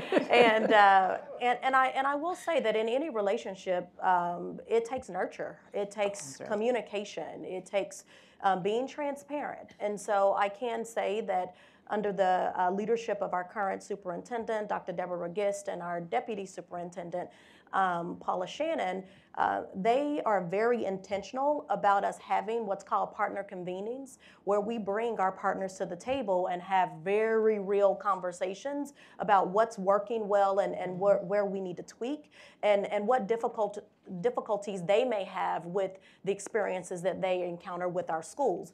And so I think just those ongoing sets of communication and conversation and not holding back on the things that are critical for those partners to know, understand, and then to be able to support has been very, very important in Tulsa Public Schools and very beneficial for us. We happen to be a city that we have a philanthropic community that cares a lot about education and cares a lot about our school district. And so we're fortunate to have willing partners who want to be at the table with us and who kind of understand the ebb and flow and the things that we have to encounter with public education and some of the challenges there. So I will say we do have great partnerships, and our partnership with the United Way is solid. Good. And I will admit that I knew that before. So Rachel, we've been talking about partnerships. We just got an introduction to philanthropic partners. What is it that you're doing? Yeah, sure. So first I just want to echo the other panelists and thank you all for being here today and having us come talk about this. And as I was reflecting on kind of the remarks this afternoon on my ride down here this morning, it got me thinking about some of my most formative out-of-school time experiences when I was in school, and in particular an acting class that my mom randomly signed me up for. So in some ways it feels kind of full circle to be back on a stage. But in terms of Rodel and what we do, we are a operating foundation focused on improving education in Delaware, public education pre-K to 12, and we've been around for almost 20 years. We do also a lot of convening of a variety of partners in Delaware. Our kind of keystone or cornerstone partnership is called the Vision Coalition of Delaware. It's a cross-sector partnership, includes out-of-school time, government, nonprofit, superintendents, kind of a range of leaders interested, business, a range of leaders interested in improving education in Delaware. And about 3 years ago, that group engaged in a visioning process for kind of the state. And that ended up being called Student Success 2025. And one of the key pieces that came out of that report was really this interest from the community in thinking beyond school when it came to academic, or when it came to learning, and what kids are learning and where kids are learning. And so since then and from that, our work has evolved to include a broader array of partners. One of the priorities that has emerged from that is social emotional learning. In June, we released a statewide landscape analysis of social emotional learning in Delaware, and it really included a lot of community and voices from the out-of-school time and summer program spaces, in addition to school and district leaders. And so I can get into more what we found as we get through the conversation this afternoon, but really were important to us to have those voices at the table, and everyone from healthcare to summer programming to district and school-based folks as well. So I guess I'll end it there. Well, you Sure. can end that part there, Sure. and I'm going to just go ahead and pick up on Yeah, the data part, perfect. because I think everybody probably perked up when you said you just did a statewide landscape map of social emotional learning. What does that mean, and what did you find? Sure. So we did we partnered with Education First to conduct a landscape analysis, which included surveys with school and district folks, interviews with community partners and school and district leaders, and focus groups with students and parents to really understand. We knew that social emotional learning, from kind of anecdotal evidence, was becoming more important, or was kind of floating to the top of mind for a lot of folks in Delaware. And so really wanted to understand what was prompting that, why people were interested in learning more about this, and why they were implementing it in their classrooms and schools and beyond. And as well as kind of understand what was already underway and what we could be building on to kind of continue to move the work forward in Delaware. And in terms of what we found that people are doing this because it's really good practice, right? It's probably not news to anyone here. Social and emotional learning, like has been said, is happening all the time in all different contexts and settings. And there's an opportunity to be more purposeful about it. And so folks are really leaning into that opportunity, I think. We also found that there are a variety and wide range of partnerships already underway, whether it's with our United Way and other kind of data sharing and other partnerships that schools have with after-school providers and out-of-school providers, as well as there are some exciting kind of nascent partnerships with the healthcare community in Delaware, where healthcare providers are co-locating within schools and providing some of those mental health supports as well, kind of seamlessly to students. So we think there's room to build on some of that, and looking forward to continuing to advance those conversations as we move forward.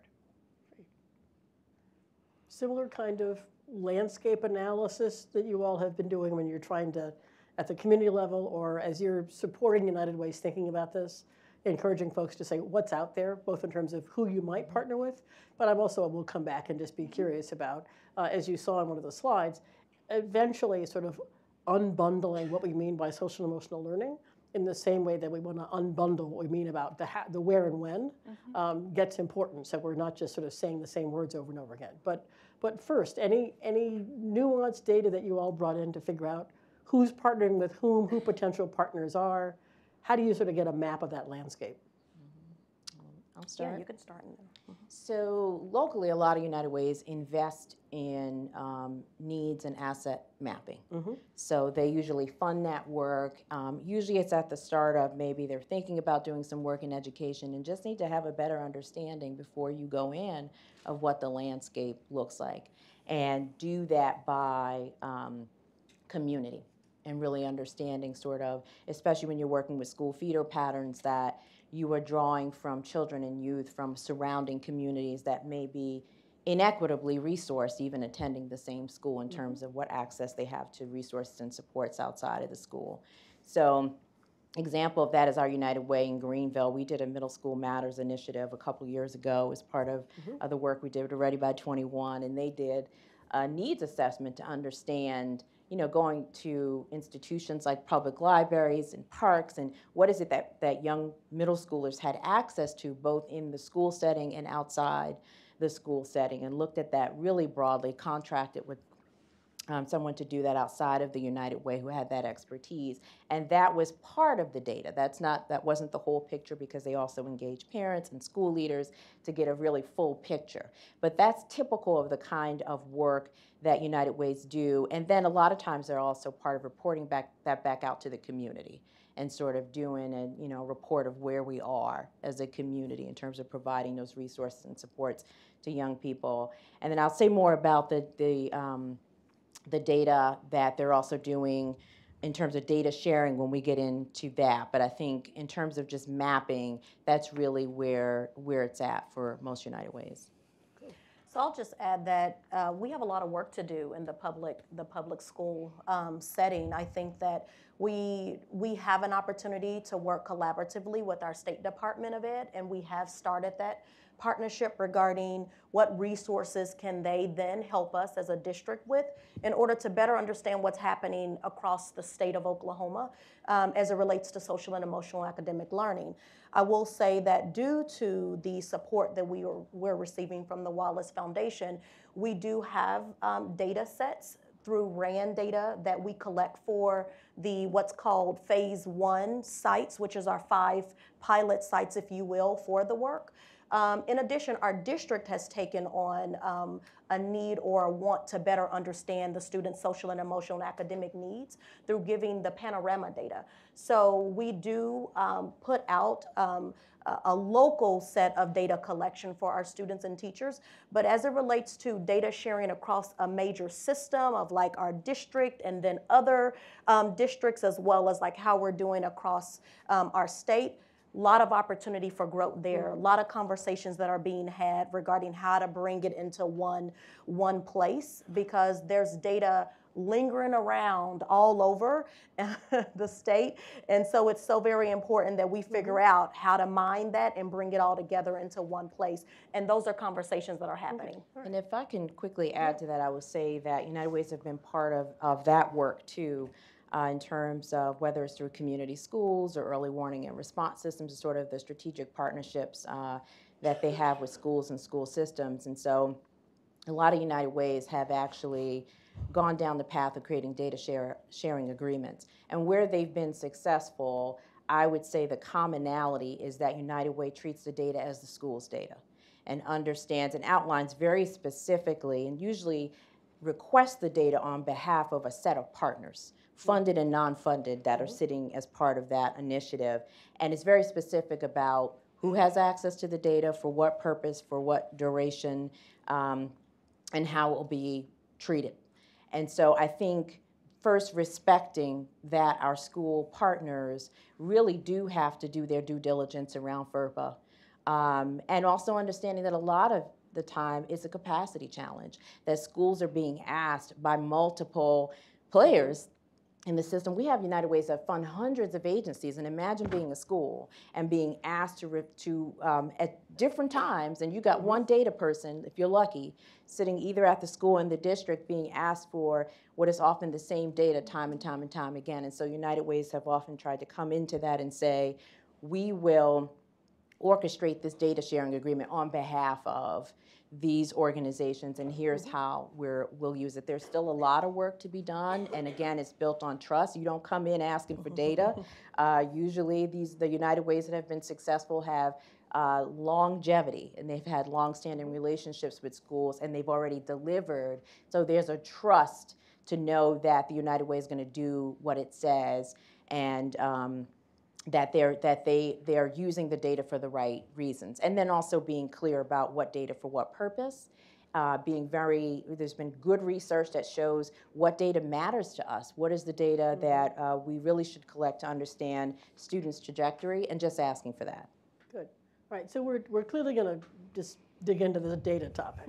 So let's stay there, but let's stage it a little bit. So I want to go back, Rachel, to your idea of let's just find out what's out there in this broader space of interest in making sure young people have ample opportunities for both practicing and building social, emotional, cognitive, and academic and other kind of content area competencies for learning in the best sense of learning, sort of supporting that whole learner.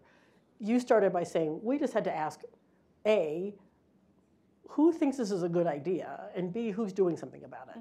So you were getting data, not about individual kids yet, but just getting that map of who's out there. So how important is that, and how off can we be in our assumptions about what's out there if we don't take the time to do that?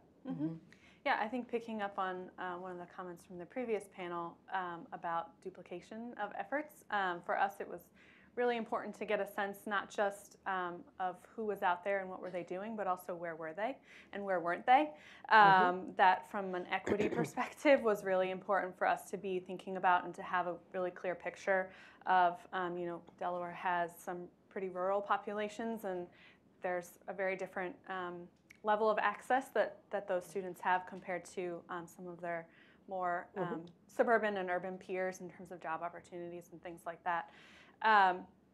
Just as one example. And so I think it was, yes, who's out there and what are they doing, but also where are they kind of across the landscape, knowing that we are interested from an equity perspective in kind of providing some of that access. Yeah, and Iola, you mentioned that even when you come into even a more urban environment, just getting down to neighborhood by neighborhood, I mean, the variation is important. So at the forum, and Rita's here is the key of the mapping moving trains process, but one of the things that we do is just help do those landscape maps and ask those very targeted questions, which we have to get to really understand, and now we're just talking about access. Like what's possible for someone to get to? Where, when, getting more granular in where and when, and for what age group, on what kind of learning experience, because I may be looking for sports and you may be looking for arts, or your mother wants you to get in there and take some acting classes. How do you know where to find those? And we're glad that she did that. Me too now. I wasn't so into it. But getting that kind of data is harder than we think. And we often skip that step and go right to the even harder step of asking about data sharing for very sensitive student data. But anything else just in this first pass at how do we really know, again, at a more granular level, what potentially is out there for young people to access? It is the starting place for really broadening this where, when, who, for what conversation. On a scale of 1 to 10, where are we in your average community at actually tackling that issue first? I'll just jump out there and say, I would say we're probably at a strong 5. Strong 5? Yeah, we're right there in the middle, a strong 5. In that we do have a couple of organizations, one called Impact Tulsa, and they work directly for our school district to find the data that's needed and or help us to generate what data we're looking for. And they've done some work around figuring out where are young people going after school, and then what are all the organizations that are coming inside of our school buildings? Because to walk up to a principal of a pretty large school and say, tell me who all comes to your school to help kids in the after school space or before school, they'll go, are you kidding me? I've got to go and do this hall duty, or I've got to go and evaluate a teacher. Oh, I think I've got 3 people that come, I'm not sure. And so we found that it's definitely taken us to get some outside support for mapping the folks that are coming inside of our schools on a daily basis. And then when they come, what are they there for? And is their mission aligned to where we're trying to go both as a school and as a school district? So that's one. And then also I'll say that within our district, we have what's called our Partners in Education program through our chamber. And so with that Partners in Education program, they too then connect our partners to the school district, and they have a better handle and understanding of who are all the folks that are trying to get in, how can they help us to filter through their purpose for coming in, and then how do we then make sure that every kid has access to a quality set of supports when they're not in the school day. We know that the data shows, according to Expand Ed Schools, that 6,000 hour learning gap. I think we're all familiar with that. We've seen it, we understand it, that by the time sixth graders hit middle school, by the time sixth graders matriculate through school, middle class students have 6,000 more hours of help and support and learning than students who are in poverty. So what exactly does that statistic mean for us locally in our district? What does that mean demographically for our students and across socioeconomic and ethnic backgrounds? So Perfect. So now we've basically explained how incredibly complicated it is to even map access, right? I mean, even with your wonderful example of even in a building, how do I even know who's coming in and out of this building? So we've got this incredibly complicated challenge of knowing what might be available, where, for whom, around what kind of issue. Now I've got to go from access to attendance. Just because it's there doesn't mean the kids are showing up, and it doesn't mean that the kids that you would, if you ask the schools or ask the teachers or ask the families, the kids who might most need these experiences are showing up. So now we're getting a little closer to your data sharing agreements. How do we get from mapping access to talking about attendance? And then I'm not even finished. We'll have 5 more minutes and we'll talk about quality. So keep going. Yeah, and I think that comes out of that next level of data, of understanding, through relationships, school community relationships and partners, inclusive of but not limited to United Ways, that are working at that granular level to understand which students, which supports. I mean, honestly, if we're going to really close some of the disparities and gaps we see and address equity, we really have to get to that granular level that started, with community mapping and understanding that, okay, generally speaking, community A is less well-resourced than community B, but even within that, there can be huge gaps in experiences, opportunities, supports for students within the same school, within the same family. So you've got to get down to that level of granularity to understand how do we map on, build a customized journey for young people that maps the right supports for them, the right set of opportunities and experiences that come at the right time developmentally, and that is that next frontier. That doesn't, you don't get that through it's a starting point, the community mapping and understanding assets and needs, because that allows you to then pinpoint. But then you do have to do the pinpointing, and you do have to go deeper, because, and you and I were talking about this earlier, is thankfully, we're starting to have more of an equity conversation in this country, which I hope I'm concerned about it sustaining itself. But while we're here, we should take advantage of the opportunity to really talk about equity. And that inequity exists across all those settings of the diagram that you put up before. And so we need to understand that, because they reify and multiply and build on one another. But we really got to get down to the individual young person to understand what's in their nexus. Absolutely. And just to reinforce that and link it back to the last panel, you all talked about how you were getting more granular data about the young people who were participating in your libraries or your programs.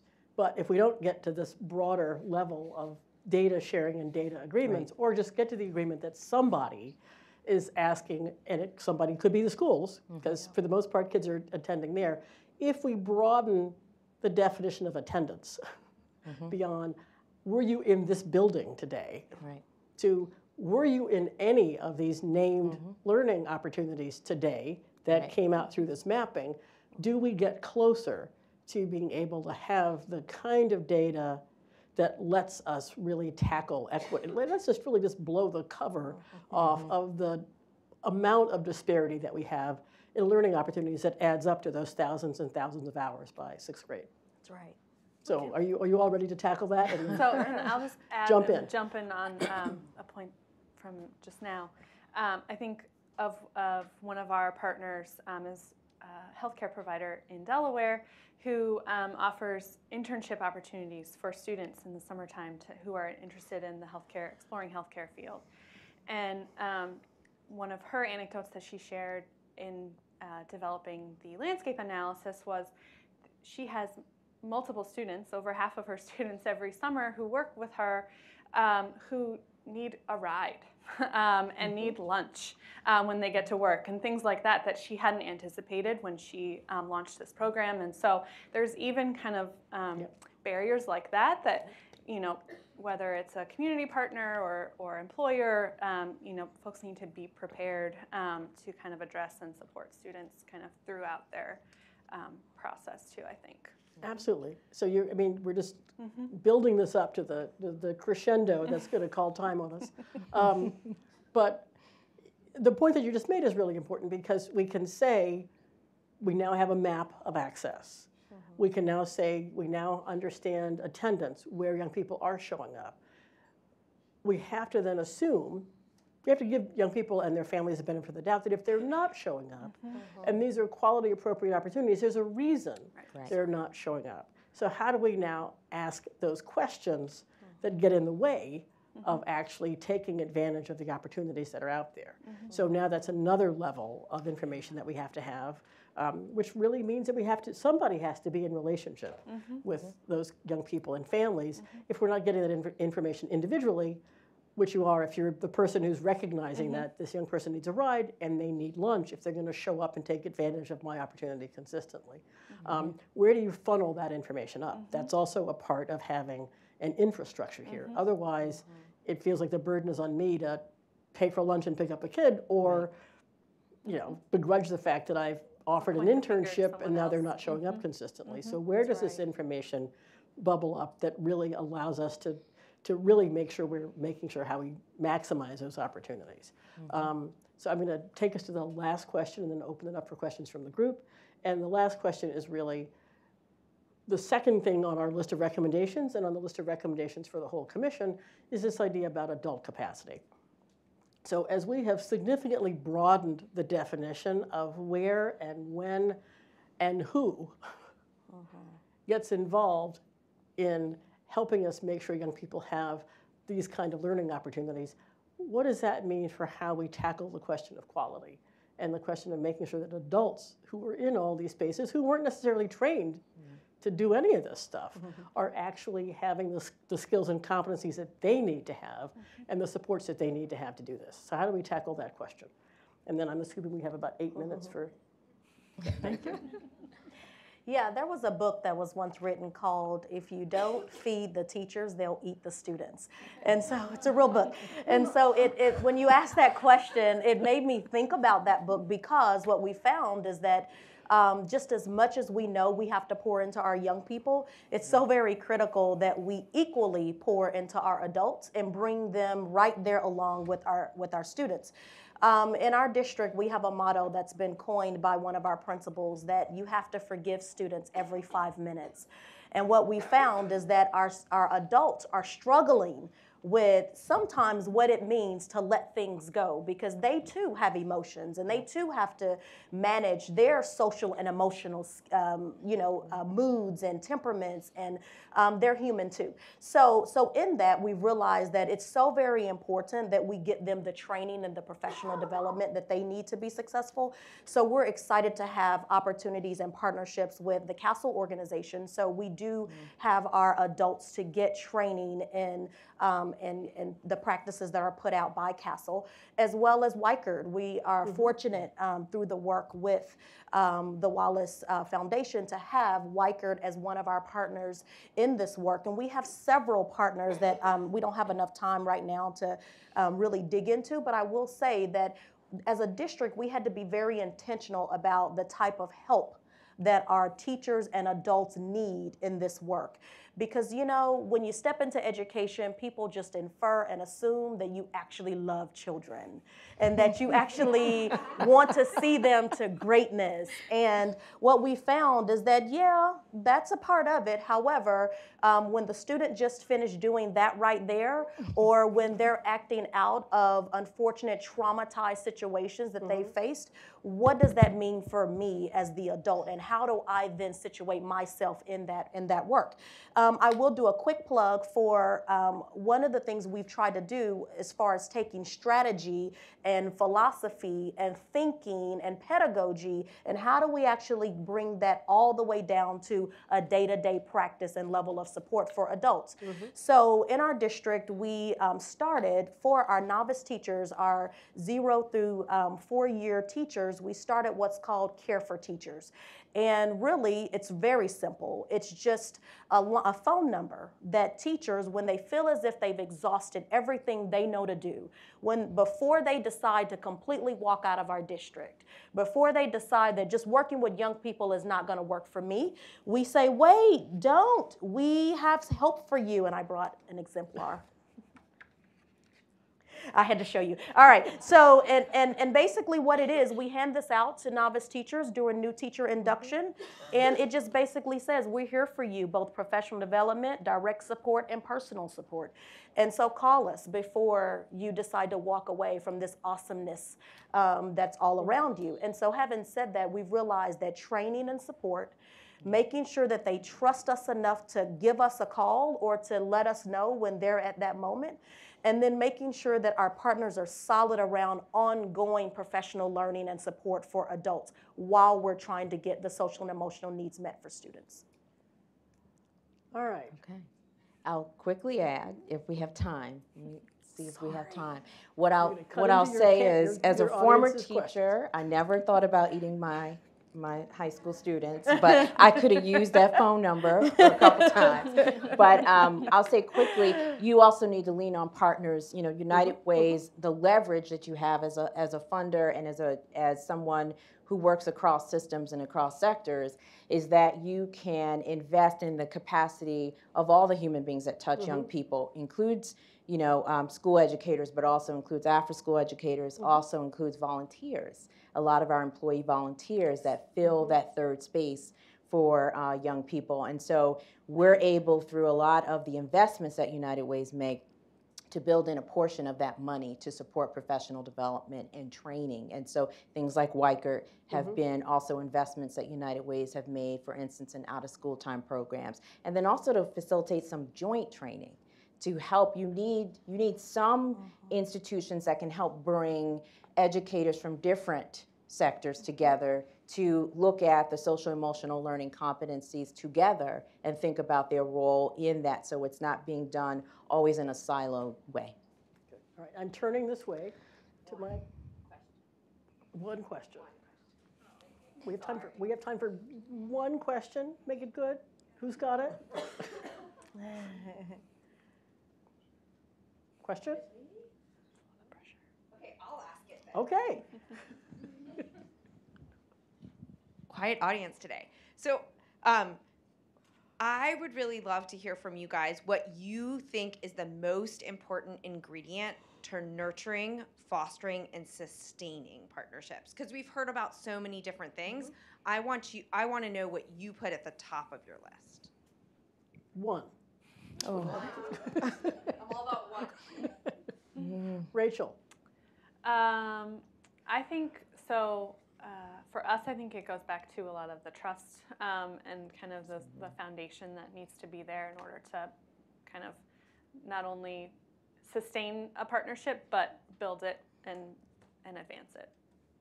So she said trust, so I get to say something different Yes, since you trust did. was already. So I'm going to say a shared commitment towards a common end. And along those lines, I would say relationship building. It's so very important. I'm verbal linguistic, so I won't continue to talk because the time is up. And so, but I could expound on relationships, but I won't. So we clearly could expound. This has been a terrific panel. The time flew by. We got more excited and more long-winded as we went along, except for Rachel, who was always very measured. But the rest of us probably got a little excited. But please join me in thanking the panel. It was great. And then we'll hand it back to you. Thank you so much. Yeah, you want to hang out up there? Okay. Thank you all so much for being here. Thank you to our virtual audience that's been connecting with us, live streaming. I just wanted to echo one of the sentiments that's been said over and over, and that is that, you know, building social and emotional learning into your spaces, it's already happening, right? Either you're doing it really well or it's happening really poorly. That's something that we always reflect on, because when we talk about building partnerships and connecting families and connecting students and our children in our communities, I could go on and on. Somebody mentioned about the behavior problems. I could go on and on about some students when they get picked up and pick at all the behaviors that I've seen throughout the day.